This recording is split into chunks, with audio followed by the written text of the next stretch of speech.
your aid yesterday. The topic is still competence and compellability of witnesses. He tried defining the word competence, right? I would say that competence simply means what? Ability, qualification. And out of all these adjectives, the one that is very capturing in terms of what we're studying is what? Qualification. Right.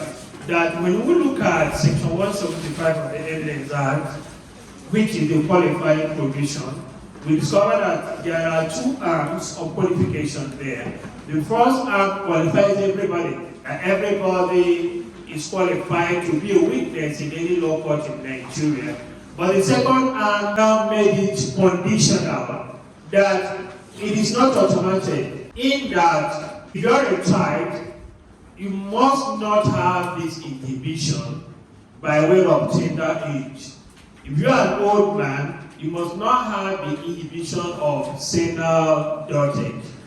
And if you're maybe somebody who is challenged, it will not be such that your challenge, either mental or bodily challenge, will be a hindrance to your ability to do or to give evidence. And that ability to give evidence will reflect on the score of the person's ability to do what?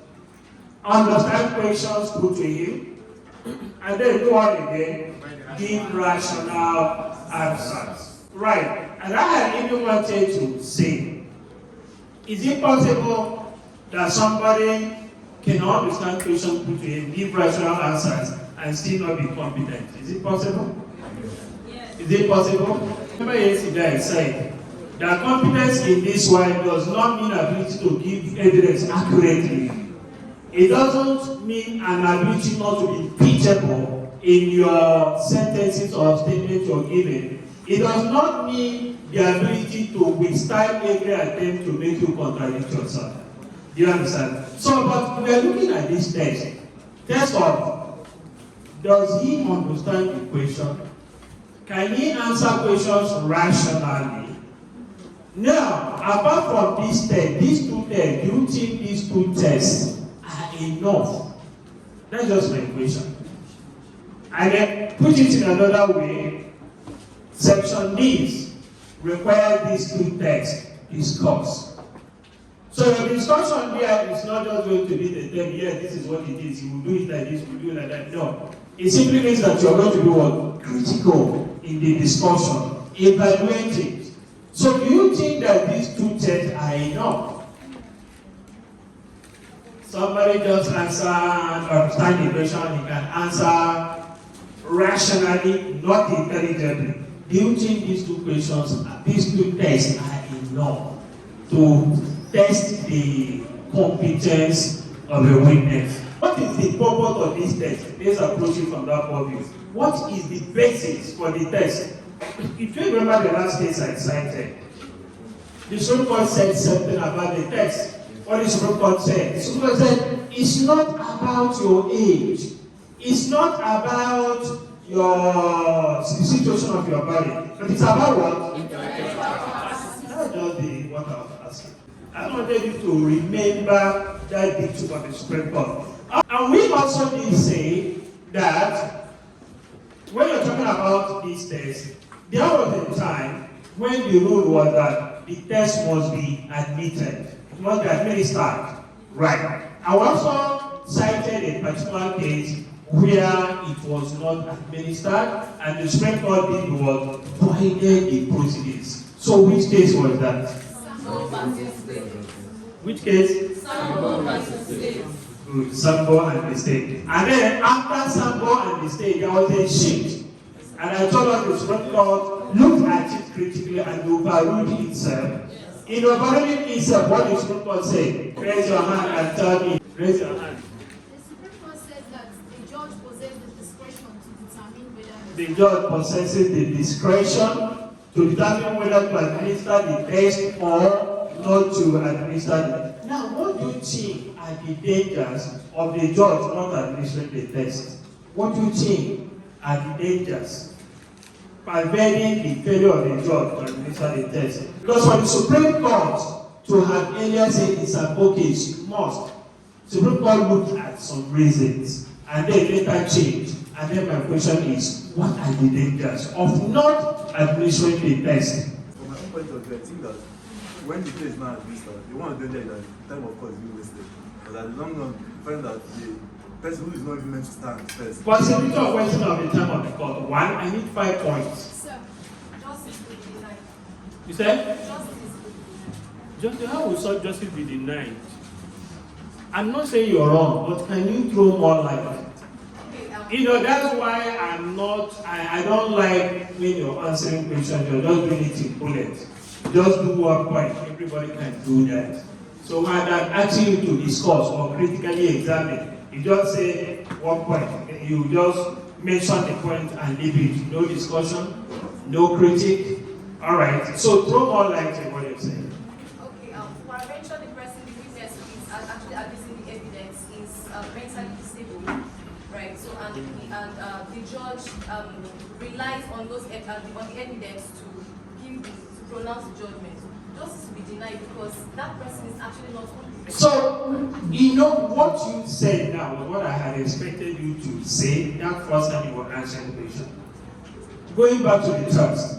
If, for instance, this test, because it's like double-edged sword, you administer a test, that test will show you that this person is incompetent. Maybe that he is not in the lucid moment. All right.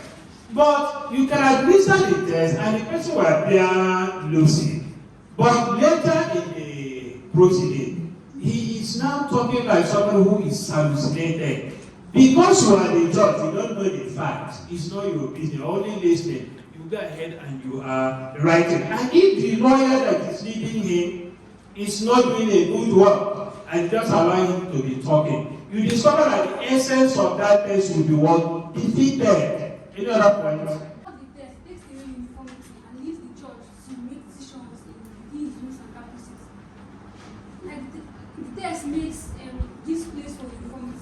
And when you take away the test, the judge left to do whatever he wants to do and it can lead to injustice. Abuse of discretion. Any other point? Regarding three? Possibility that the discretion will be abused. You understand that? You understand? Okay. Especially if the judge is interested in the matter, if he's biased, there's likelihood that there may be an abuse of the application of that discretion. It could lead to wrongful conviction, and again, the evidence that maybe a child. Good. Wrongful conviction, can you give me an example? Okay, where the evidence of that maybe a child or an innocent person like. You simply just oppose the case of Sambo against the case of Peter against the state. Do you understand? Did you know what you said? Like it's now when you bring in the cases we have been citing in the class. Those cases will be cited. This case said the conviction is wrong. This case said the conviction is correct. It was not done here, it was not done here. But the product, the answer were, the final product were not the same. So that's the possibility of injustice. So when you are discussing this kind of point, that's where I expect you to do what? Extricate the differences in the cases cited in the class. All right. Again, since the evidence will not be given on oath as the test was not administered, it means that it will need corroboration. No, every evidence is given on oath. Every evidence is given on oath, except you are now talking about evidence of a child. And when you look at the evidence of a child, you will see a practical difference between the old law and the new law. Under the old law, what the court simply wants to do is to test the understanding of the child pertaining to whether he understands the duty of saying the truth. For instance, the court may ask the child, do you know what he's saying the truth? And the child says yes. Why is saying the truth? Not lying. What will happen to somebody who lies and the child says the person will die? You understand? And then the judge will answer, okay, administer oath on the child to testify. But if the child doesn't understand the nature of oath, the duty of telling the truth, he doesn't stop the child from giving evidence. What he does is to do what? Give unsworn evidence. that must be what? Corroborated. Those are the two major differences. So, okay, we go on. Having talked about competence, the next thing is the question of whether this competent witness is what? Compellable. Compellable. The fact that I am competent to give evidence does not mean that if you ask me to come to testify, I must come. Do you understand?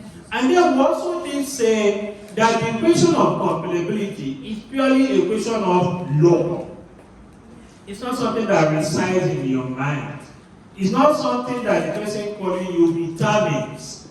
Right? It's because the law has made provision for the summoning of a witness to testify. Now a subpoena is served. Once a subpoena is served on a witness, that person is bound to appear in court because subpoena is what? Court order. So if the person refuses to attend, what has he done? That is disobeyed order of the court.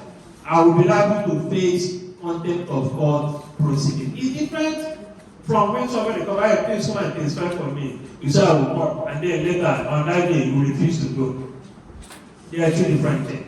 So compellability now is the process of somebody applying that this person be compelled to come and testify. Now, if the law has provided that Mr. A, either by his position or relationship with the party in the suit, cannot be compelled, there is nothing you can do to compel him. Even if the court has made a mistake in endorsing the subpoena and the subpoena is served on him, the lawyer can come to court and say, no, my lord, this person is being asked to come and testify against the husband or against the wife. And my lord, under section so, it cannot happen because this person is not a compellable witness for the other party. And take it to the realm of criminal litigation. If, for instance, a defendant is arraigned in court, you don't ask him to start proving his innocence. To do that means that you are doing what? Making him a compellable witness for who? The prosecution. And that's why in a given case, I think we'll come across it, where a judge felt insulted. And he said, defendant, okay, you are in the door, step down, go to the witness box, and tell me why you should not be committed for contempt of court. You know, the judge was like, compelling him to go and give evidence in favor of the prosecution, why he will not be taken to have committed contempt of court. So there are situations where some certain person cannot be what? Compelled to give evidence. So we look at that, and then we also look at the categories of persons and applicability of the rule. Categories of persons and applicability of the rule. And we only dealt with the child. And then in the child we talked about the rules, the test, and where we look at cases where Supreme Court say you don't even bother whether the judge has carried out the test or not. Why? Because the judge has what? Discretion. The judge has discretion because the judge is the person who saw the witness. He heard the witness testify in his court. So the judge will be able to know whether that witness understood what he was saying, understood questions put to him, and where he gave rational answers. So it is not for the judge to now say whether this thing you are saying is correct or not. Maybe you have a sworn witness. You know who a sworn witness is? A witness who has been bought. You paid him money, or you gave. Some people can even take snaps and come to court to talk. And then they will come there and say what happened when they were not there. Do you understand? So the court is not bothering about what that person is saying. But the ability of the person to say what makes sense, whether that thing he has said is correct or not. The issue, as soon as the person has come to say what is not correct, how would it be handled? The opposing counsel will have to do what? To cross-examine him, impeach his credibility, and show that he is telling lies. And in the end, if the judge believes that damage has been done to his case, the judge will now rule that the evidence is worthless. So we will now look at another category of persons that are physically challenged. Persons that are physically challenged. And then we ask ourselves, who are these persons that are physically challenged? Within the purview of the Evidence Act. So for this, we are looking at both sections 175 down to sections 176. Sections 175 has provided like two sets of people who are physically challenged. The first one is the one that we've been talking about, the child that is challenged intellectually due to his tender age. The person that is of entering old age, so much so that his age has affected his reasoning faculty, so he is physically challenged. And then somebody who is sick, either in the body or in the mind, to such an extent that sickness will not allow him to do what? To understand questions put to him, or to give answers that make sense. And I gave you an instance of a madman who was arraigned before a magistrate. And then subsection 2 of section 175 talks about a person of unsound mind. Somebody who is on sound mind is he has been separated from the group of persons under sections 175 sub 1. So section 175 sub 2 has created another group of physically challenged persons. And what is this group? Who are the people falling under this group? A person of unsound mind. And what is the general rule by this provision? It says a person of unsound mind is not competent to testify. Quite unlike the first group. First group, you are competent, but will your situation allow you to testify? Second group of persons, you are not competent unless you are not prevented from your infirmity, from understanding questions put to you, or from giving rational answers. So, subsection 2 has not reversed the rule. So, it is now for the person that wants to bring a person of unsound mind, wants to feel someone of unsound mind, to show that this person who is of unsound mind is competent, in that his unsoundness of mind will not prevent him from passing the test. So you first of all have to determine that before the court will now also look at it and exercise his discretion. You know what I just said? You that you are choosing the witness, it is for you to know that this person you went to call to give evidence for you is not competent to testify as a matter of the general rule, except you can show that his infirmity is not enough to stop him from giving what rational answer and understanding questions put to him. I got the advice from a madman. So what happened? Get another from a madman. Do you understand? So which means you're talking about when the person is in his lucid moment. So it's not enough for you to see somebody and say he is smart. You see some. Now, can you give me an example of how to determine that somebody is smart? Two persons. When he asks a normal or rational, some of the question, Now I'm talking commonsensically now. Commonsensically, you see somebody. The body language. What language does the body speak? Okay, maybe his action. If he doesn't find anything, Exactly. Okay, give your sister. His There's this idea that says that this mechanic came back and handled that. No, you need how to determine a madman is by the way he dresses, by his body language. That could be one of the aspects, but it's speculating. It's against what? You could be right, you cannot be right. I'm talking about commonsensical, and I'm not scientifically. Now, did you know that this person will think his body language is showing that some knots have gone off his head, or his dressing shows that he's a madman? Did you know that he could be a kidnapper? He could be. Did you know that he could be an informant? He could be a policeman undercover?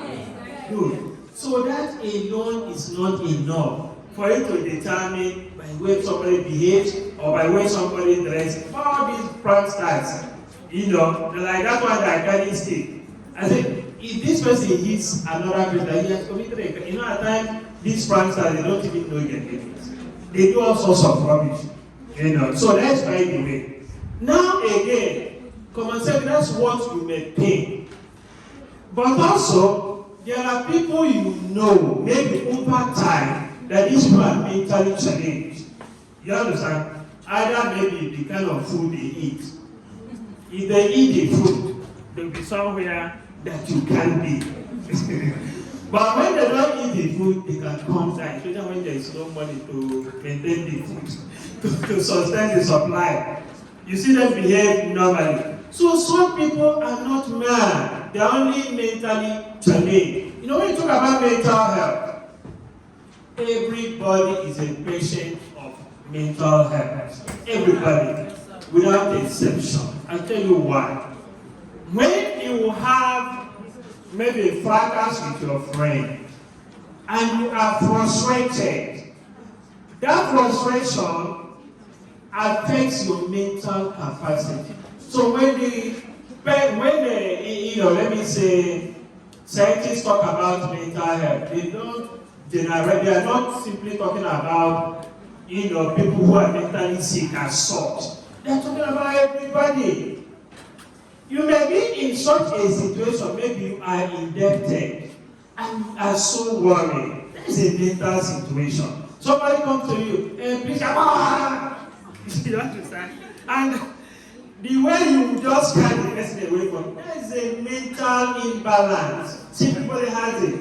It depends on how you manage it. And that is why scientifically, before you can say that somebody has mental health issues, you might be able to do what? Subject the person to mental test. And that's why when this test is conducted in local court, maybe the judge decides to conduct, or in the course of process, the judge believes this person is not speaking rationally.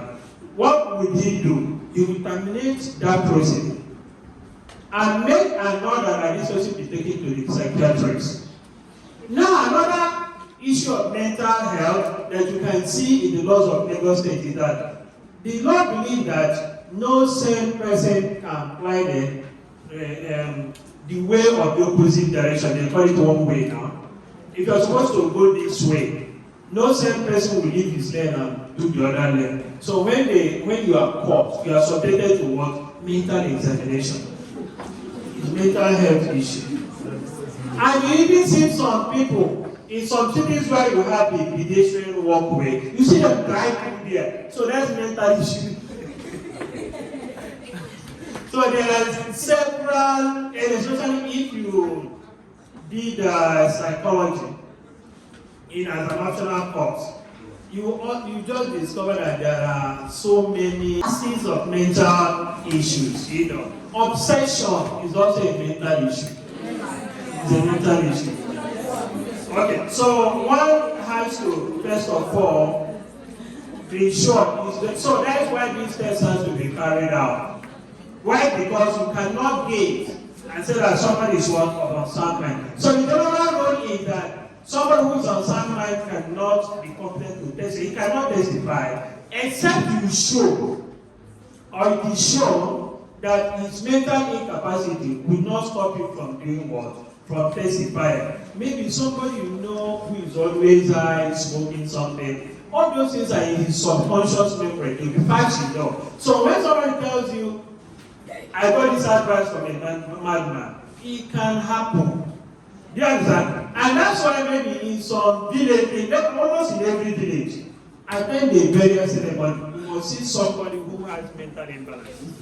You understand? And most of the times when they say the truth, most of the time they are the people who know those people who are deep into diabolical practices. And they come and tell you, hey, men are going to. You understand? And there's nothing you can do. You know? So maybe you say that's the lucid moment. And someone will say, okay, so you have been pretending.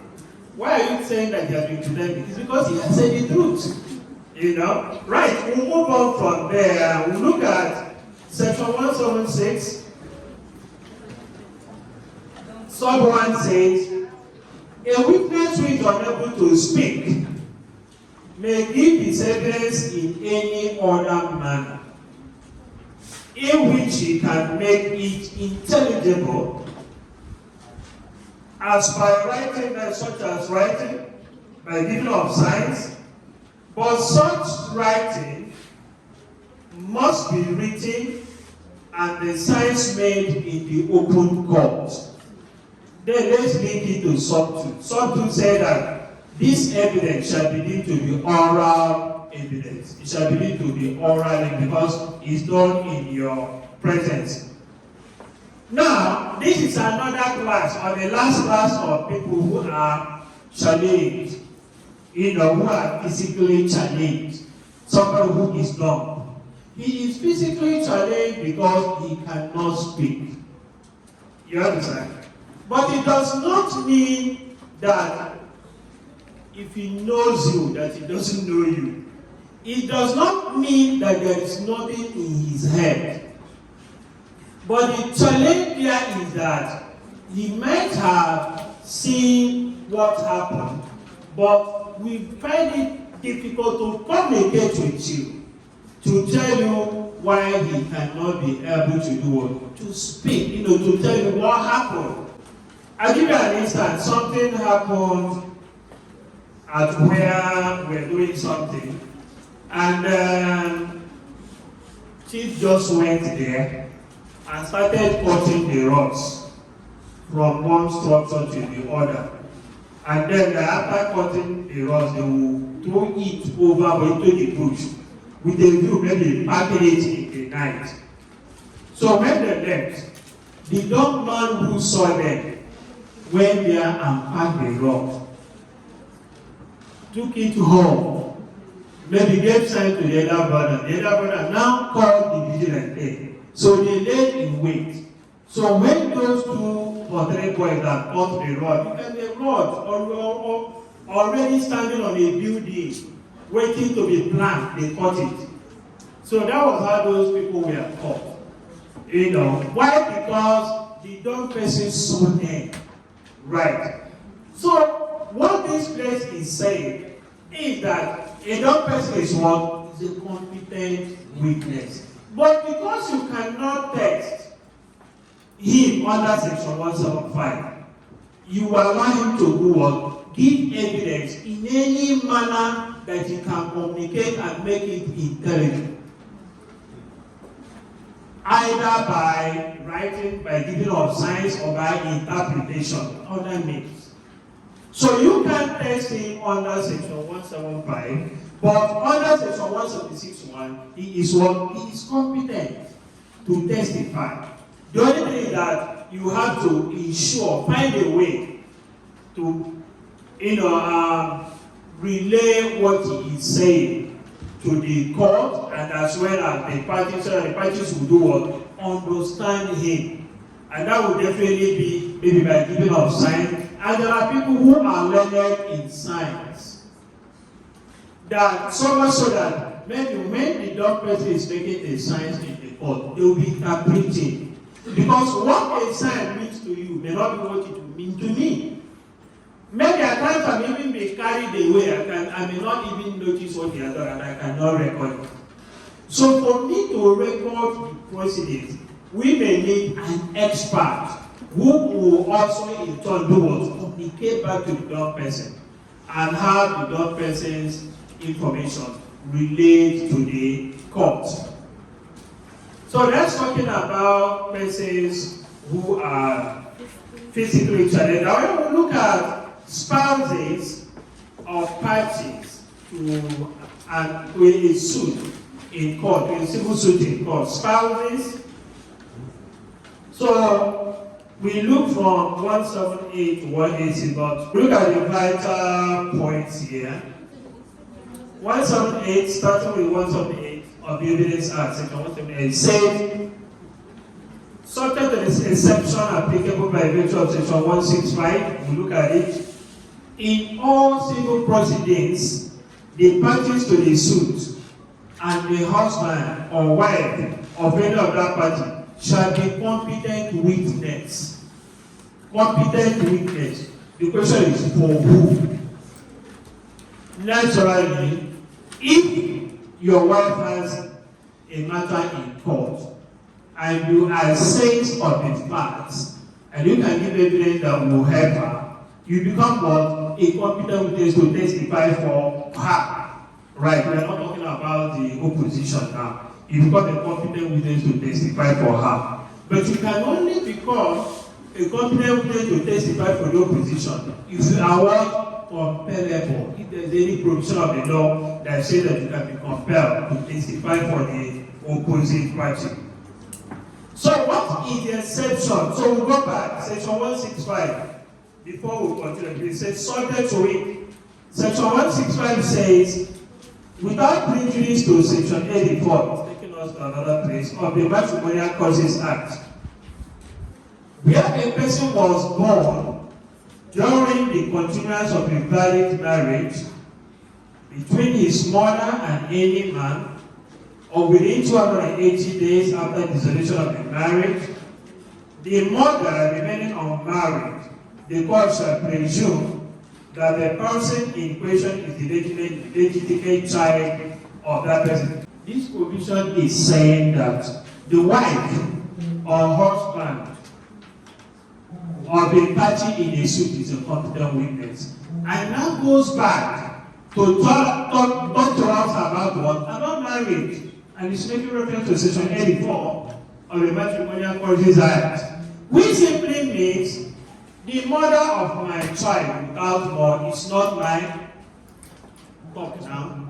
The mother of my child without more is not my wife. Right. The father of your child without more is not your husband. All those people, they say this one is their baby mama, this one, those baby mamas, are their wives? No. So that's what section 84 is talking about. There has to be a marriage. So he's simply telling us, don't be deceived when we talk about husband and wife. You want to know who is the wife, you want to know who is the husband, go to what? Section 84. Alright, so we move further. Section 179 here is saying, subject to this part in criminal cases, the defendant, his wife or her husband, as the case may be, or any person generally charged with such defendant and tried at the same time, and the wife or husband of the person so generally charged is competent to testify. So if your husband is facing a criminal charge, being your husband, you are competent to go and give evidence to see how you can free him, and vice versa. Then, 180 says, every person charged with an offense shall be a competent witness for the defense at every stage of the proceeding, whether the person so charged is charged solely or jointly with any other person. Once you are charged in a criminal matter, you are a competent witness for the defense. That means you can testify for yourself. You are competent. You can also testify for the co-accused. Alright? Because if it is a case of conspiracy and you don't agree within yourself as defendants to have a common front, one mishap to one of the defendants may do what? Will affect you. Did you understand? So that if, for instance, the charge is that you conspired with Mr. A to steal, guilty or not guilty, say, I'm not guilty. So, which means I did not conspire with Mr. A. As far your conspiracy is concerned, as far as it is concerned, I did not commit the offense, B did not commit the offense. Do you understand? So by defending yourself, you also do what? Defending him. Except when you start casting aspersion on your co-defendant, that's when you lose the gap. So we'll also talk about that. So every defendant is a competent witness for the defense. Then there is a proviso, provided that a person so charged shall not be called as a witness in pursuant of this section, except upon his own application. So if, for instance, two persons are facing trial, you don't have to be called by the prosecution to give evidence against your co-defendant. Why? Because if you give evidence against your co-defendant and it's a charge that concerns both of you, two of you are doing what? We are going down. It's a different thing, maybe during the preliminary investigation, you decide to tell the truth and show remorse. That's when the state will do what? We use you as a witness. And using you as a witness means that the state will not do what? Will not charge you. But during trial, it will be obvious that this person who is giving evidence is what? An accomplice. And that's when the judge will have to warn himself before he can receive the evidence of an accomplice. So in the course of the continuous lecture, we'll be understanding these terms. Proviso B, a person charged and being a witness in pursuance of this section may be asked any question in cross-examination, notwithstanding that it will tend to incriminate him as to the offense charge. Of course, now the purpose of cross-examination is to do what? Is to incriminate, to establish the offense against him beyond what? Reasonable. That so we don't pick the one that are directly in issue. When the only witness to the facts of the case called by the defense is the person charged, he shall be called as a witness immediately after the close of the evidence of the prosecution. This does not necessarily follow. Why? Because if the person is charged alone, he starts his trial alone. If the person is charged with another person, both of them join in the trial. And you hardly see a situation where two persons are charged, one terminates before the other one, except there is plea of what? Guilty. Are you following me? Two persons are charged, one pleads not guilty, the other one has pleaded guilty. What the court will do is to sentence the one that pleaded guilty. After that, he can be called what? As a witness. Are you following? So that's the purpose of this provision. In other words, once his own trial is completed, he becomes what? A compellable witness to testify for the prosecution. I move over to the next point I want us to discuss. Who can be a witness for the prosecution? Who can be a witness for the prosecution? Every citizen owes the state the duty to help in fighting crime. Therefore, anybody, any citizen, can be called upon as a witness, so long as he is not charged in the offense, so long as his spouse is not one of the defendants. For this, see the case of Abatom against the state is a very old case. In 1970, one foreign Nigerian law report, page 69. Now I give you an instance. In the Western world, if you witness a is a crime. You can be called upon to testify. And if you don't, you also have the right to volunteer. You are expected to volunteer to come and testify. If you don't, and it is found out that you witnessed a crime, and you allow the criminals to escape, you didn't call the emergency number, you didn't call the state provided numbers for fighting crime, you begin to be what? An accessory before the fact, not at one place. You begin to have aided and abetted the commission of the crime. So that will now tell you the things that are going wrong in Nigeria. You know, somebody maybe see two people fighting, maybe someone trying to bully somebody, collect something, and his video recorded, hey, watch me, you see what will happen. This man is collecting his phone, and he's beating him, blah, blah, blah, blah, blah. This is it. Please help me share. Share what? If I see you, I will arrest you. Because you are aiding and abetting crime. They are talking about the duty, the compellability of every citizen to testify as a witness in a criminal proceeding. So that is the purpose of the case that I have cited. Again, a defendant is a competent witness but not a compellable witness for himself or the prosecution. I will explain that. A defendant, that is the person who is already charged with an offense. A person who is already charged with an offense is a competent witness for himself, but he is not a compellable witness to testify for himself or the state, or that is the prosecution. I have said something I want to explain, that the defendant is a competent witness for himself. But he is not compellable to testify for himself or to testify for the prosecution. Now, that simply means somebody who is charged in court is competent to say something by virtue of his what?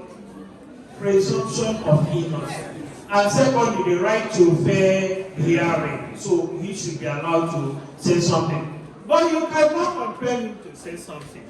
And that's why some of the safeguards to criminal trial includes what? The right of the defendant to do what? Remain silent. So that's why they say it is not compellable.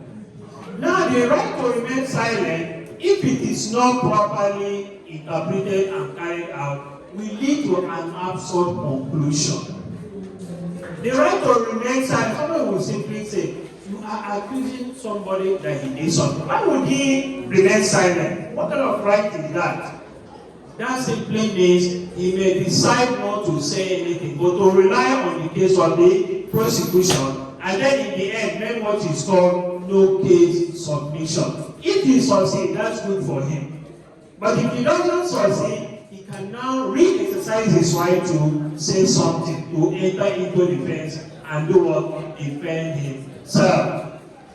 So if he decides not to say anything at all, and they are saying that in some certain legal issues, when an allegation of fact is made against somebody, who fails to counter it, it becomes what? An admission. It becomes an admission. So that's why some of these rights are a bit questionable. You know, you have said, I am competent, but I cannot be compelled. So it depends on the defendant. If you want to talk. If you don't want to talk, that is your own. But it's not a good right. You know, it's not a good thing to do for you to say, I'm not going to say something. See the case of Abidoye against FRN. Abidoye against FRN. 214, 5 Nigerian Free Law Report. Part 1399, page 30, section 182. We want to see where the husband can give evidence against the wife, or where the wife can give evidence against the husband. Section 182, sub 1 of the Evidence Act says, when a person is charged with an offense under sections 217, 218 down to 371, find time to look at what these offenses are. You may have a situation where you need to testify by yourself whether the offense for which the woman has been called to give evidence, whether it falls within any of these provisions or not. So we'll go back to your criminal code, especially also section 36. That one is offense against property. Offense against the property of somebody's wife or husband. Then when all these offenses are the ones charged, either of the spouse becomes what? Compellable witness. Why? Because it's a situation where the husband is fighting with the wife. So you don't expect the wife not to cry out. So when the wife prosecutes the husband, she becomes a compellable witness for the prosecution because she is the victim of whatever offense that is charged under this provision.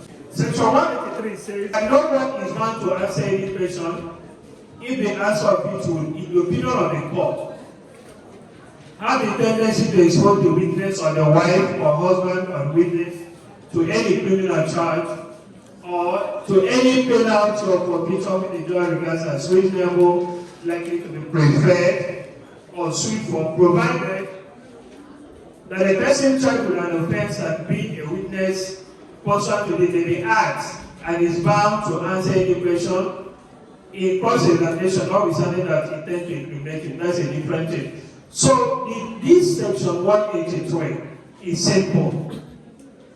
It's simply saying that if a wife has come to court to give evidence for the husband, let's say that the husband is accused of offense under section 419, and the wife is aware that that's what the husband does for a living. The lead counsel, that's the counsel for the defendant, is just being cautioned. Be careful the kind of question you ask the woman when you're leaving her in evidence. Don't let her go on to expose what will put her in trouble. You understand? Since she has not been charged. So that's a caution. But then, it does not stop the prosecution from being what? Cross-examining her. Madam, you are aware that this is what your husband does for a living. On so day you assisted him, maybe the woman will just be doing what? Be denying. But such a question is not expected to come from the defense. If it comes from the defense, it simply means you are trying to make the woman a compellable witness for the prosecution, which is not. Now again, too, there is also compellability as it relates to documents. For this, you will see sections 184 to 185.